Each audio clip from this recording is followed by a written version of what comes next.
नमस्कार साथियों, मैं एक बार आपका फिर से एबीवाई के डिजिटल प्लेटफॉर्म पे आपका हार्दिक स्वागत करता हूं। आप और मैं मिलकर रीट मेंस के कुछ क्वेश्चन का पोस्टमार्टम कर रहे थे। तो दो क्वेश्चन का तो अपन ने किया था, मगर मैं अपने निजी कारणों के कारण आपके सामने उपस्थित नहीं हो पाया था। उसके लिए मैं आपका क्षमा प्रार्थी हूँ। तो मैं आपके अब आगे कोशिश करूंगा कि मैं आपको रेगुलर क्लासेस दे पाऊँ। तो मैं आपको आज वापस चालू करते हैं आज से। एक चीज़ मैं आपको बता दूँ, मैं आज आपका 1 जुलाई से लगा करके 31 जुलाई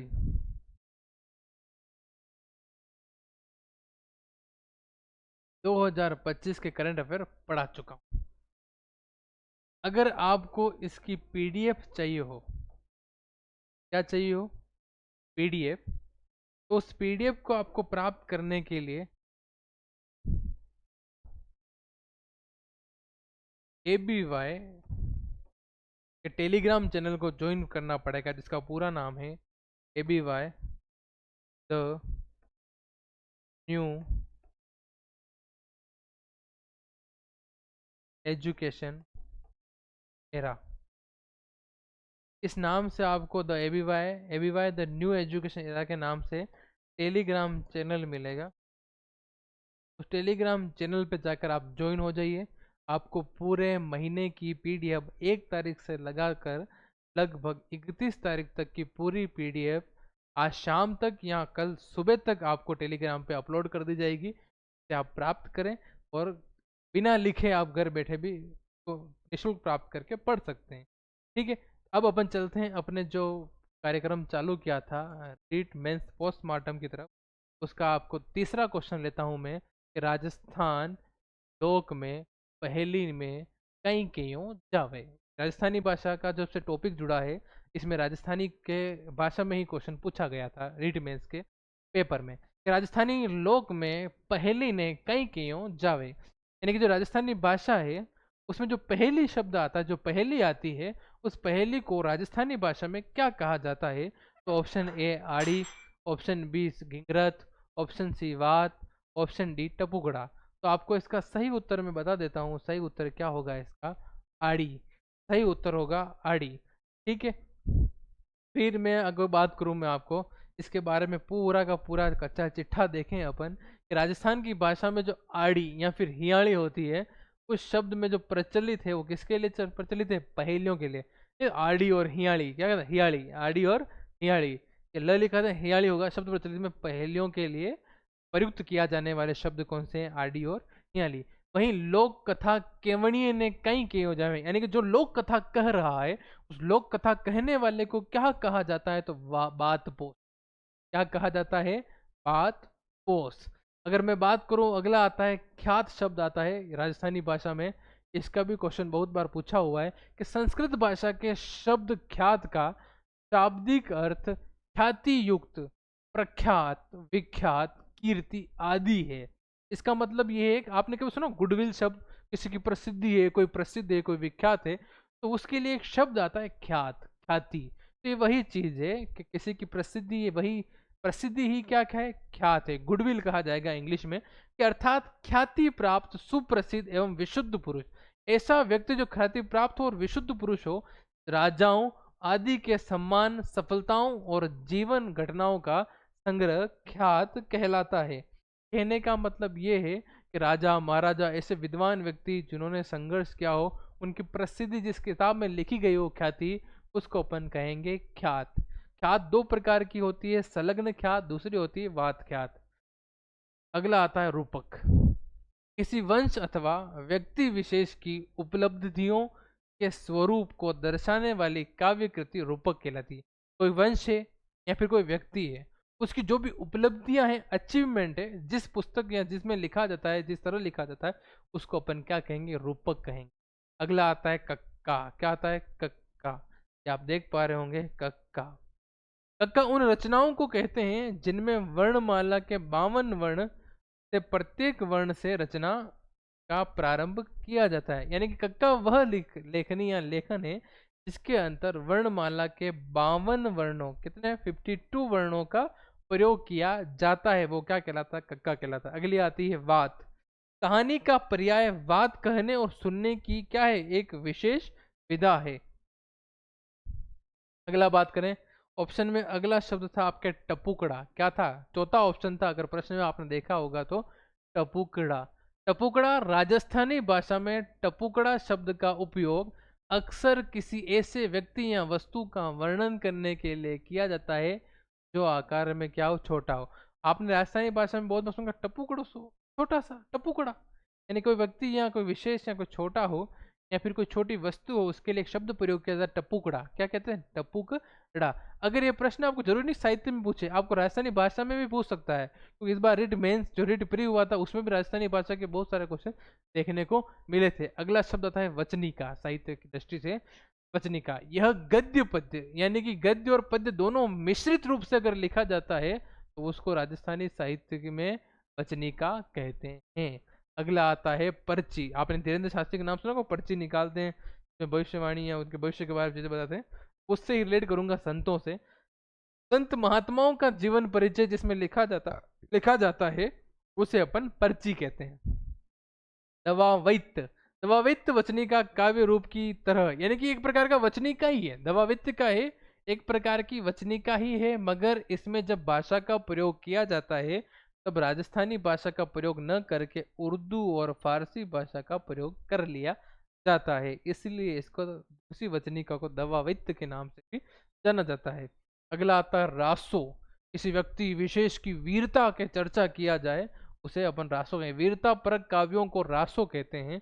इसके लिए एक बहुत से विद्वान हुए बड़े, मोतीलाल मेहनरिया, उनके अनुसार कहा गया है जिस काव्य ग्रंथ में किसी राजा की कीर्ति, कौन कहता है? मोतीलाल मेहनरिया कहते हैं, जिस काव्य ग्रंथ में किसी राजा की कीर्ति, विजय, युद्ध, वीरता आदि का विकृत वर्णन हो उसे रासो कहते हैं। ठीक है। विगत, विगत से किसी विषय का विस्तृत विवरण नहीं है, विवरण प्राप्त हो, जैसे मारवाड़ परगनारी विगत, उसके अंदर मारवाड़ की पूरी सब विषयों की व्यवस्थित जानकारी मिलती है। इसीलिए आपको क्या याद रखना है? विगत, विगत में किसी विषय का विस्तृत वर्णन प्राप्त होता है। इसकी शॉट लेना चाहें आप तो ये ले सकते हैं, पहले वाले का ये चलते हैं। अगला प्रश्न आता है, which one of the following pairs is not a correct match according to the census of 2011? Highest population Jaipur, highest population density Jaipur, minimum literacy rate Barmer, minimum sex ratio Dholpur. Hindi में देखा जाए 2011 की जनगणना के अनुसार निम्नलिखित में से कौन सा एक युग्म सही सुमेलित नहीं है? इस नहीं शब्द का बहुत अच्छे से ध्यान रखें। एग्जाम में अगर आप जब एग्जाम देने पहुंचे, एक शब्द आएगा आपका नहीं, एक शब्द आएगा आपका असत्य, एक शब्द आएगा आपका सत्य, एक शब्द आएगा सुमेलित कीजिए। ऐसे शब्द आपको अगर एग्जाम में दिखाई दे, इन शब्दों वाले प्रश्नों को बहुत ध्यान से पढ़ें, कि जब अगर आपने ये नहीं पढ़ना भूल गए तो फिर आप पढ़ेंगे युग्म सही सुमेलित है, और हे के चक्कर में आप तीनों ऑप्शन पढ़ेंगे ही नहीं, और पहला ही ऑप्शन देखा कि जयपुर सर्वाधिक जनसंख्या वास्तविकता में है, और राइट ऑफ द घोड़ा आप भरोगे ए, और उधर आपका डब्बा गोल। सही बात है ये, क्योंकि आपने क्या नहीं पढ़ा? नहीं पढ़ा। आपको एग्जाम में नहीं पढ़ना बहुत जरूरी है। एग्जाम में जो नहीं लिखा हुआ होता है प्रश्न पत्र में, ये नहीं बहुत ध्यान रखना है आपको, कि आपका आता हुआ प्रश्न भी गलत कराएगा और आप मेरिट से एक कदम पीछे आ जाओगे। अधिकतम जनसंख्या की बात करेंगे तो जयपुर में है क्या? सही है क्या? सही सुमेलित है, सही सुमेलित है। सर्वाधिक जनसंख्या घनत्व क्या जयपुर में है? क्या न्यूनतम साक्षरता दर बाड़मेर में है? क्या न्यूनतम लिंगानुपात धौलपुर में? क्या ये चारों ऑप्शन सही है? सही सुमेलित है। तो अपन बात करते हैं, पहला बिल्कुल सही है, अधिकतम जनसंख्या जयपुर में है। दूसरा भी बिल्कुल सही है, सर्वाधिक जनसंख्या घनत्व भी कहाँ है? जयपुर में है। तीसरा भी कहाँ गलत है? तीसरा कि न्यूनतम साक्षरता दर बाड़मेर में नहीं है, न्यूनतम साक्षरता दर अपने कहाँ है? तो जालोर है। और न्यूनतम लिंगानुपात धौलपुर में है, ये भी राइट है। तो तीसरा ऑप्शन अपने गलत है। अब इन चारों ऑप्शन में जो भी मैटर जनगणना के हिसाब से 2011 में दिया गया है वो सब मैं आपको अभी बताऊंगा। इसमें जनसंख्या, न्यूनतम सर्वाधिक 5 जिले, न्यूनतम सर्वाधिक, वहीं घनत्व, वहीं साक्षरता और वहीं लिंगानुपात, चारों के बारे में अपन अभी चर्चा करेंगे। ठीक है, तो अधिकतम जनसंख्या मैंने बता दी जयपुर में। पूछने वाला पूछेगा न्यूनतम कहाँ है, जैसलमेर में।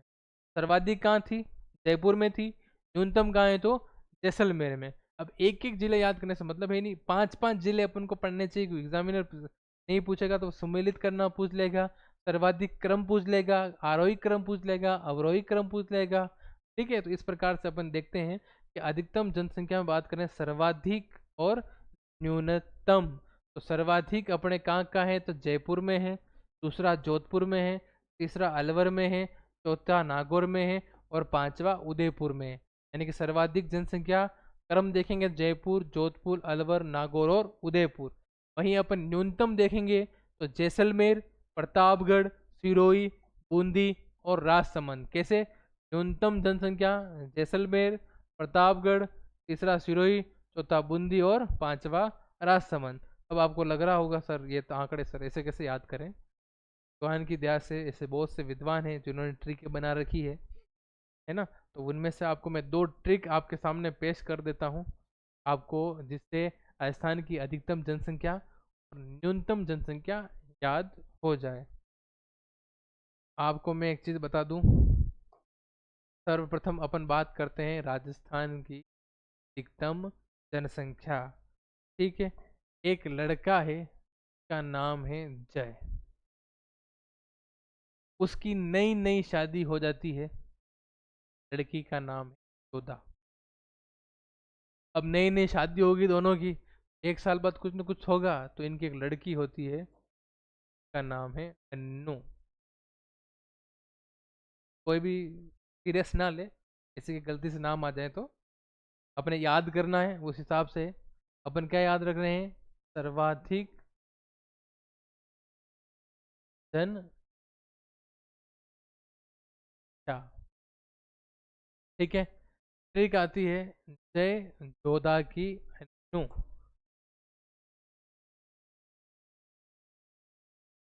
तो जय जोधा की अन्नू की बात करूं तो आपके जय से याद रखना है जयपुर। जोधा से याद रखना है जोधपुर। अन्नू के अ से, अन्नू में से ए से याद रखना है अलवर। एन से आपको याद रखना है नागौर। उससे आपको याद रखना है, ये आपके क्या हो गई है, सर्वाधिक जनसंख्या। ट्रिक कितनी शानदार है, जय जोधा की अन्नू। जय से जयपुर, जोधा से जोधपुर, अ से अलवर, एन से नागौर, यू से उदय। ठीक है, अब दूसरी ट्रिक बात करें न्यूनतम। न्यूनतम जनसंख्या की बात करेंगे तो दो दोस्त थे, याद करने के हिसाब से बता रहा हूँ मैं। दो दोस्त थे, एक का नाम है जय। ठीक है, एक का नाम है जय, एक का नाम है प्रताप। दोनों इतने जिगरी दोस्त थे कि इन दोनों की दूसरे दोस्तों के बीच में चर्चा हो रही थी। तो एक दोस्त ने उड़ते ऐसे कह रहा है जय तो प्रताप से बुरा है, मतलब नहीं उसका। जय क्या है, प्रताप से बुरा है। जय पे बुरा नहीं माने, कोई भी जय नाम का लड़का देख रहा हो वीडियो तो बुरा नहीं माने। तो उन दोस्तों ने क्या कहा, जय प्रताप से बुरा है। अब इस ट्रिक की बात करेंगे तो जय से तो आपको याद रखना होगा यहाँ पे जय, सॉरी जयपुर नहीं है। जय से आपको याद रखना है जैसलमेर। प्रताप से आपको याद रखना है प्रतापगढ़।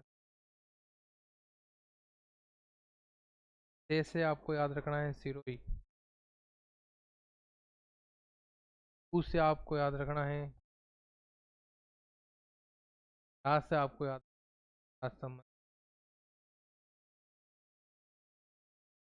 ठीक है, तो ये आपको मैंने यहाँ पर ही बता ही दिए हैं। जय प्रताप से पूरा, जय से जैसलमेर, प्रताप से प्रतापगढ़, से सिरोही, बू से बूंदी, रा से राजसमंद। ठीक है, इसी के साथ आगे चलते हैं। अगली लाइन में बात करते हैं अपन कि सर्वाधिक जनसंख्या घनत्व अपने कहाँ ऑप्शन में था, तो जयपुर में था। न्यूनतम पूछे तो जैसलमेर में। सर्वाधिक जयपुर में पूछे तो कितना था, तो 595। न्यूनतम अपने कितना था जैसलमेर में, तो 17। अगर पूछ ले कि राजस्थान में जनसंख्या घनत्व प्रति व्यक्ति कितना है, तो आपको याद रखना है 200।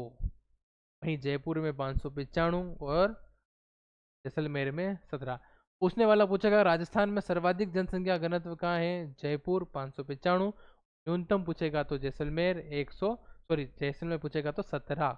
अब सर्वाधिक की पूरी लिस्ट में देखें अपन, तो जयपुर, दूसरा भरतपुर, तीसरा दौसा, चौथा अलवर और पांचवा आपके धौलपुर। ये आपके क्या हैं, सर्वाधिक जिले हैं क्रम अनुसार, जिसमें क्या है अपना सर्वाधिक जनसंख्या घनत्व।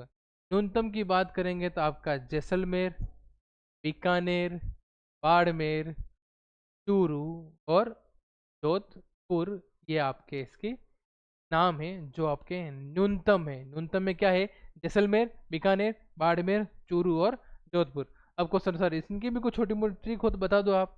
इनकी आप भी ट्रिक लिख बता देता हूँ मैं आपको। तो इसके वापस पेज पलटना पड़ेगा, दूसरा पेज ले लेते हैं अपन।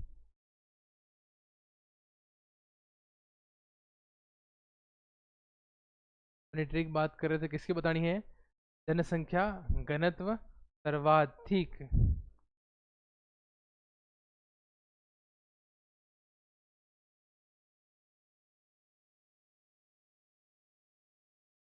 सर्वाधिक जनसंख्या घनत्व।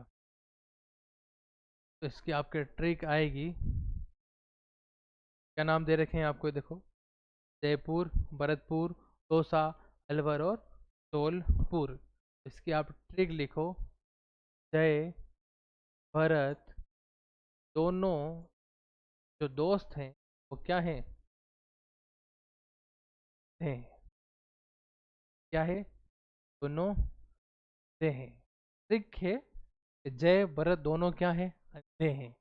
इस ट्रिक से आपको मैं पूरे पांचों जिले याद करूंगा, तो आपको सर्वाधिक जनसंख्या घनत्व जो मैं पहले बता चुका हूँ कहाँ है, जयपुर है। भरत से आपको याद रखना है भरतपुर। वहीं आपको दोनों यानी कि दो से आपको याद रखना है दौसा। से आपको याद रखना है अलवर। से आपको याद रखना,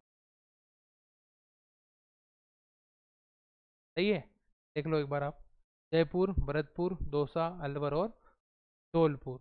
जयपुर, भरतपुर, दौसा, अलवर और धौलपुर। ट्रिक क्या थी, जय भरत दोनों अंधे हैं। जय से जयपुर, भरत से भरतपुर, दो से दौसा, से अलवर, से अंधे, सॉरी धौलपुर है। तो आपको इस ट्रिक से आपको क्या याद हो गया अब, जनसंख्या घनत्व सर्वाधिक। अब अपन देख लेते हैं, सर्वाधिक की बाद आता है न्यूनतम जनसंख्या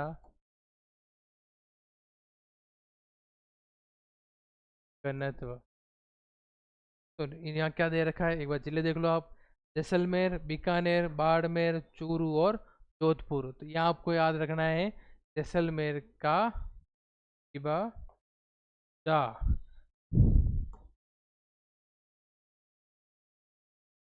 जैसलमेर का जा। अब आपको सर इसका तो कोई कहानी नहीं है, कुछ भी नहीं है यार। सबकी कहानियाँ थोड़ी होती है, किसी की ट्रिक भी होती है। तो आपको खाली लाइन याद रखनी है कि न्यूनतम जैसलमेर का घनत्व पूछ ले तो ट्रिक याद रखनी है, जैसलमेर का बीबा ऊंचा। ठीक है, ये बीबा है,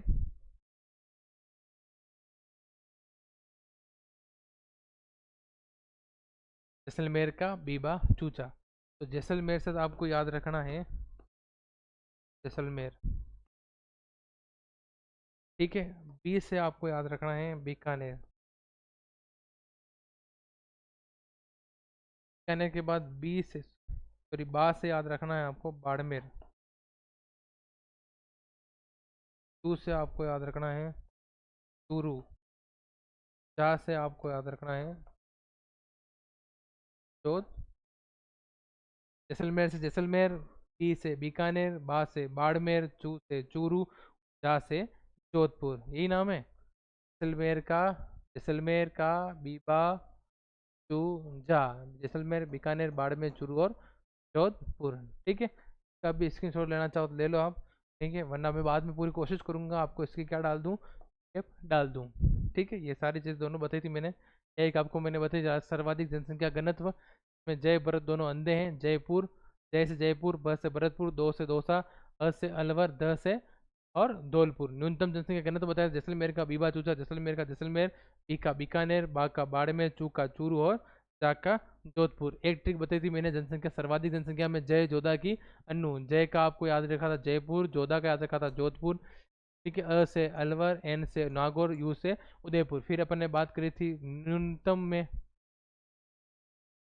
देखा था अपने जय प्रताप से क्या है बुरा है। तो जय से जैसलमेर, प्रताप से प्रतापगढ़, से सिरोही, बू से बूंदी और राज से राजसमंद। इसकी छोट लेना चाहो तो ले लो।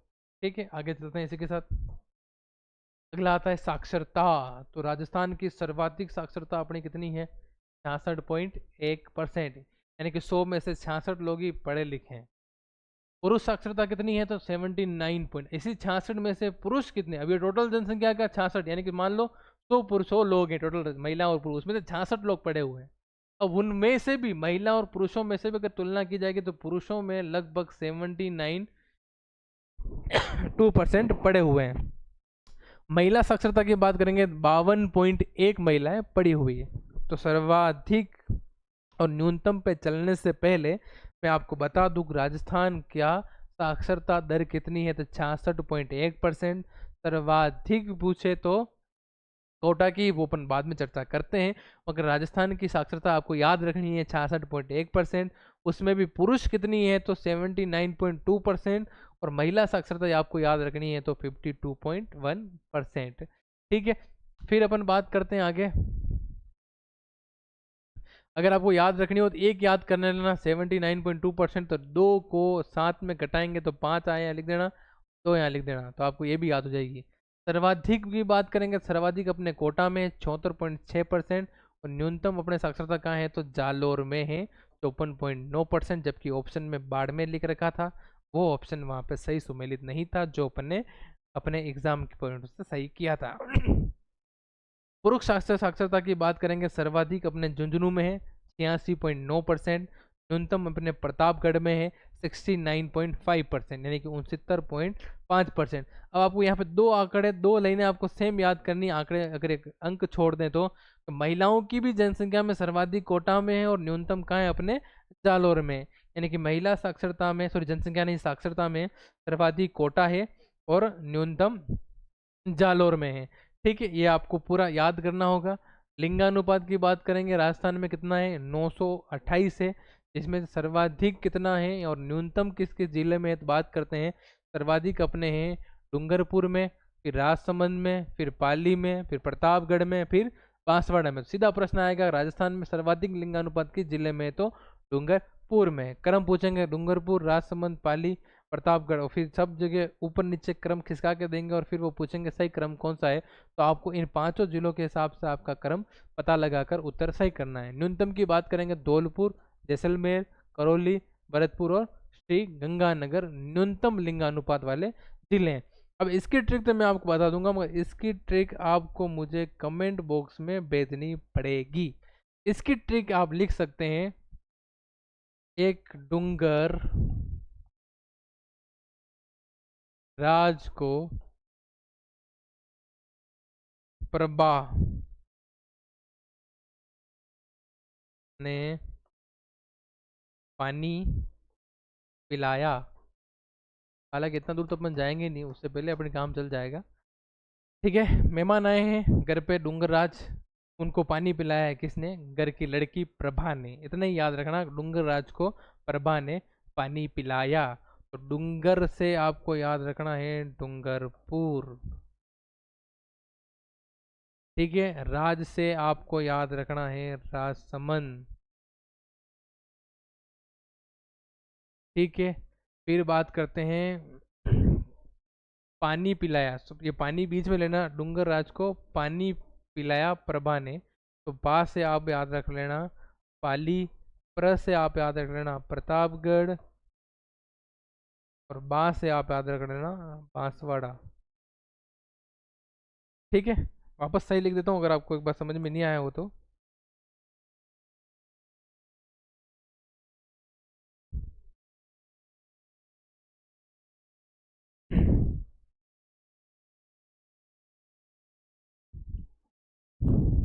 ट्रिक है आपके, डूंगर राज को पानी पिलाया प्रभा ने। तो डूंगर से आप लिख देना डूंगरपुर, राज से आप लिख देना राजसमंद,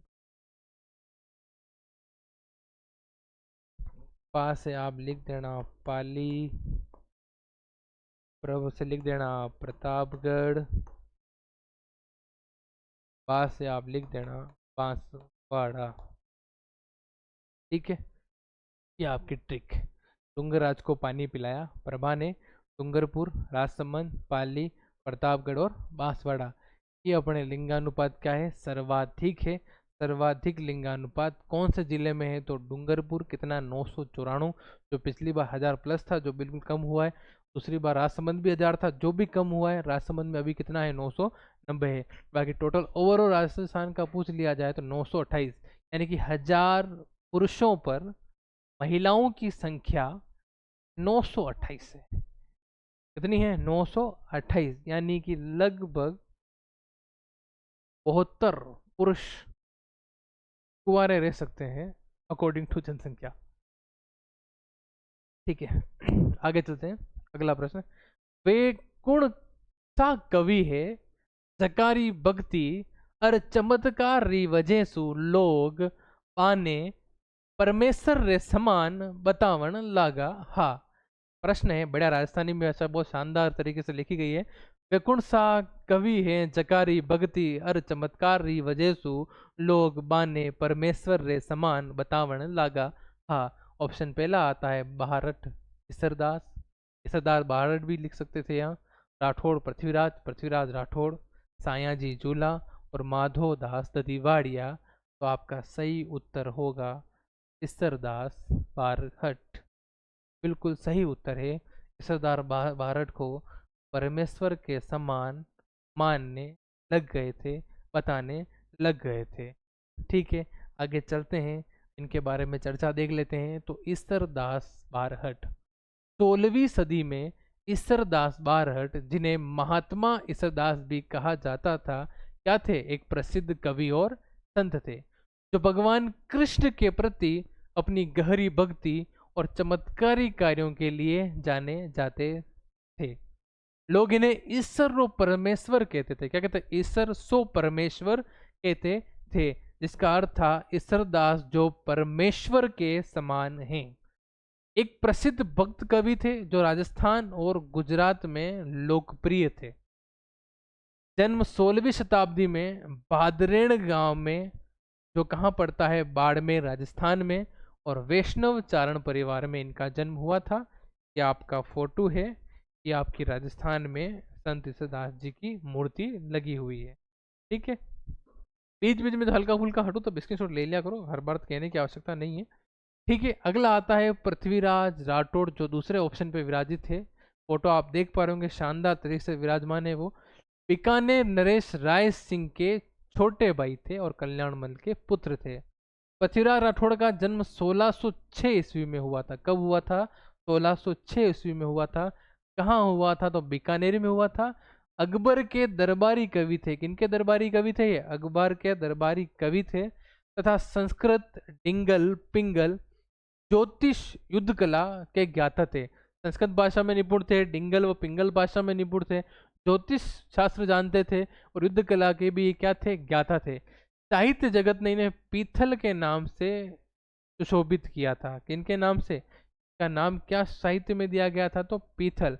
अगर आपको पूछ लिया जाए पाथल, तो वो आपके कौन थे? महाराणा प्रताप।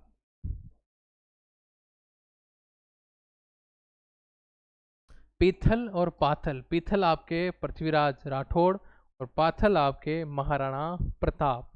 ठीक है, इन दोनों के ऊपर कन्हैया लाल सेठिया ने किताब लिखी है। प्रमुख ग्रंथ की बात करें अपन पृथ्वीराज राठौड़ के, तो उनका सबसे महत्वपूर्ण ग्रंथ आता है वेली कृष्ण रुक्मणीरी। इस ग्रंथ में कृष्ण और रुक्मणी का विवाह का वर्णन मिलता है। किस शैली में लिखा गया है? तो डिंगल शैली में लिखा गया है। इसका रूप कैसा है? तो श्रृंगारिक काव्य रूप है। तुरसा आड़ा ने जब इस ग्रंथ को पढ़ा तो इसको एक शब्द दिया, यानी एक नाम दिया। ये ग्रंथ कोई नॉर्मल ग्रंथ नहीं है। ये ग्रंथ कैसा है? ये 5वां वेद है और 19वां पुराण है, क्योंकि भारतीय संस्कृति में 4 वेद है और 18 पुराण है। तो उन्होंने कहा नहीं, ये 5वां वेद है और ये क्या है? 19वां पुराण है। ये किसने कहा है? दुरसा आड़ा ने कहा है। दूसरा इनका ग्रंथ आता है गंगा जीरा दूहा। तीसरा इनका ग्रंथ आता है गंगा लहरी। और चौथा इनका लिखा हुआ ग्रंथ आता है ठाकुर जीरा दूहा। ये सारे के सारे लिखने वाले कौन थे? आपके पृथ्वीराज राठौड़, जो बीकानेर के कल्याणमल जी के पुत्र और राय सिंह जी के छोटे भाई थे। इसके अलावा एक बहुत बड़े भाषाविद थे जो उस समय बीकानेर में थे, और उन्होंने बीकानेर के साहित्य को लिखने में भी सपोर्ट किया था और पहले भाषाविद के रूप में जाने जाते हैं, जिनका नाम था डॉक्टर टेसी तोरी। इन्होंने इनको क्या नाम दिया है? तो डिंगल का हेरोस। तो कहा जाए पृथ्वीराज राठौड़ को डिंगल का हेरोस की उपाधि या नाम किसने दिया? तो डॉक्टर टेसी तोरी ने दिया, एलपी टेसी तोरी। और एलपी टेसी तोरी ने डिंगल का हेरोस किसको कहा? तो पृथ्वीराज राठौड़ को कहा। पृथ्वीराज राठौड़ का उपनाम क्या है? तो डिंगल का हेरोस। ठीक है, आगे चलते हैं। मुणोत नेणसिरी ख्यात एक पुस्तक है, उसके अनुसार अकबर ने गागरोन का किला जागीर में दिया था। किन्हें? तो पृथ्वीराज राठौड़ को। सबको याद रह जाएगा इतनी डिटेल मेरे हिसाब से। आगे चलते हैं। सायाजी जूला। सायाजी जूला तीसरा ऑप्शन था कि ठाकुर आला जी वर्सड़ा इनका मूल नाम था। ओरिजिनल नाम क्या था? ठाकुर आला जी वर्सड़ा। सायाजी जूला साहित्य में इनका नाम पड़ा। रचना नाग दमन और रुक्मणी हरण इनकी रचनाएं हैं प्रमुख। ईडर के राजा के ये क्या थे? दरबारी विद्वान थे। देख पा रहे होंगे सायाजी जूला को। दूसरा फोटो आप नीचे देख पा रहे होंगे, माधव दास दधवाड़िया। इन्होंने कौन सा ग्रंथ लिखा है? तो राम रासो। कौन सा ग्रंथ लिखा है इन्होंने? राम रासो ग्रंथ लिखा है। इनके समकालीन ग्रंथों की याद करें तो इनके समकालीन पृथ्वीराज राठौड़ और केशव दास गार्डन थे। समकालीन मतलब इन्हीं के समय दूसरे कवियों की बात करें, इन्होंने भी कौन सी भाषा में ग्रंथ लिखना चालू किया है? डिंगल भाषा में ये अपने क्या लिखते थे? ग्रंथ लिखते थे। अगला आता है Bilara limestone area is not located in. Bilara चूना पत्थर क्षेत्र में स्थित नहीं है। तो इसका सही उत्तर क्या होगा? तो option A Nagaur, option B Bikaner, option C Sriganganagar, option D Jodhpur. तो बिलारा चूना पत्थर क्षेत्र में स्थित नहीं है, तो इसका सही उत्तर होगा श्री गंगा नगर। यहाँ लगभग मोस्टली जो कार्य होता है वो कृषि प्रधान होता है। खनिजों का जिक्र बहुत कम होता है। बाकी नागौर, बीकानेर, जोधपुर तीनों ही जगह पिलाड़ा चूना पत्थर पाया जाता है। जिसमें सबसे ज़्यादा कहीं पाया जाता है तो वो है आपका जोधपुर है। आगे चर्चा कर लेते हैं। बिलाड़ा चूना पत्थर मुख्य रूप से राजस्थान के जोधपुर जिले में पाया जाता है। अन्य जिलों की बात करें तो नागौर व बीकानेर, श्रीगंगानगर में नहीं पाया जाता। बिलाड़ा चूना पत्थर मारवाड़ सुपर ग्रुप का हिस्सा है। मारवाड़ सुपर ग्रुप में 3 पत्थर शामिल है, जिसमें जोधपुर बलुआ पत्थर, नागौर बलुआ पत्थर और बिलाड़ा चूना पत्थर। इसमें उच्चतम गुणवत्ता वाले कैल्शियम कार्बोनेट के लिए जाना जाता है। इसके लिए जाना जाता है तो कैल्शियम कार्बोनेट के लिए। इस चूना पत्थर का व्यापक रूप से निर्माण चूने के उत्पादन और सीमेंट निर्माण के कच्चे माल के रूप में उपयोग किया जाता है। मारवाड़ सुपरगुर, इसमें प्रमुख 3 भाग हैं। कौन कौन से जो बता दिए मैंने? जोधपुर बलुआ पत्थर, नागौर बलुआ पत्थर, बिलाड़ा चूना पत्थर।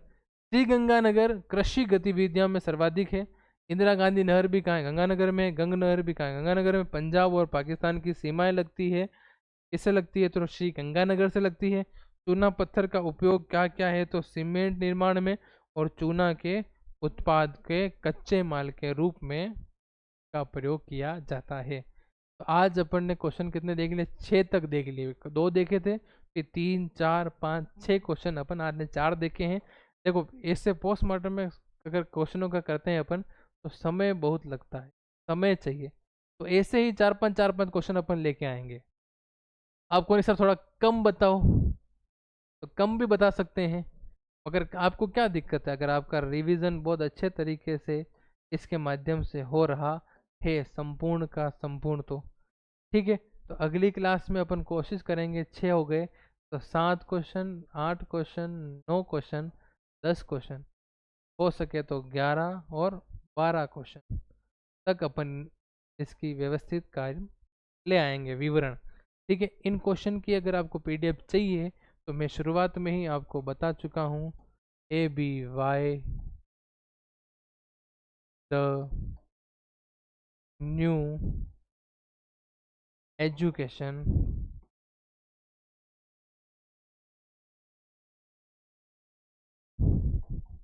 इरा, इस टेलीग्राम से आप जुड़ें। यहाँ आपको सारी की सारी विवरण, पीडीएफ, अपडेट सारे की सारी क्या होती रहेगी? मिलती रहेगी। इसी के साथ मैं आपसे विदा लेता हूँ। कल कोशिश करूँगा इसी समय पे मिलूँ। क्लास में 10 बजे अपलोड करूँगा रोज़ इसकी। जब भी मैं क्या लाऊंगा, रीट मेंस के अकॉर्डिंग क्वेश्चन लाऊंगा। इसके बाद अगर आप क्या चाहेंगे तो अपन जो रीट प्री का जो पेपर हुआ था उसको भी ऐसे ही पूरा सोल्व करेंगे, क्योंकि 2020-21 का जो पेपर हुआ था वो मेंस 2022 में उसके 1-2 क्वेश्चन रिपीटेड थे। तो क्या पता इसका पेपर भी, इस बार वाला जो भी हुआ था प्री, उसको भी पढ़ने से एक आध क्वेश्चन रिपीट हो जाए और उसके इर्द गिर्द की डिटेल पढ़ने से आपके 15-20 क्वेश्चन सही हो जाए तो कहाँ दिक्कत है पढ़ने में। ठीक है, तो आपका इसी के साथ साथ बना रहे हमारे साथ। बहुत बहुत धन्यवाद आपका, जुड़े रहें। ठीक है, कल मिलते हैं आपके साथ अगली क्लास के लिए। जय हिंद, जय भारत। ठीक है, जय राजस्थान।